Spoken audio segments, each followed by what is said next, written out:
नमस्कार, मी मुस्कान. आपण पाहतात माय मराठी टीव्ही. रोजच्या ताज्या बातम्या पाहण्यासाठी आजच सबस्क्राईब करा माय मराठी टीव्ही. पाहूयात आताची महत्त्वाची बातमी. कराड शहरातील नागरिकांच्या सुरक्षिततेच्या दृष्टीने पोलिसांकडून दंगा काबूची रंगीत तालीम.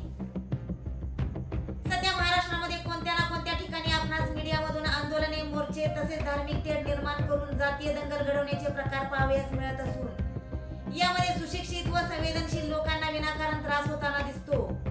कराड शहर हे संवेदनशील शहर म्हणून ओळखले जाते. या पार्श्वभूमीवर कराडकरांच्या सुरक्षिततेच्या दृष्टीने आज कराडमधील दत्त चौक येथे पोलिसांकडून दंगा काबूची रंगीत तालीम करण्यात आली होती. यावेळी पोलिसांकडून अश्रुधुरांच्या नळकांड्या फोडण्यात आल्या. यानंतर समस्त पोलीस दलाकडून कराड शहरामध्ये पोलीस संचलनही करण्यात आले. पोलीस संचलनास दत्त चौक येथून सुरुवात झाली व तिथून पुढे आझाद चौक, चौडी चौक, कन्या शाळा मार्गे ज्योतिबा मंदिरापर्यंत संचलन करण्यात आले. पाहूयात याची काही दृश्ये.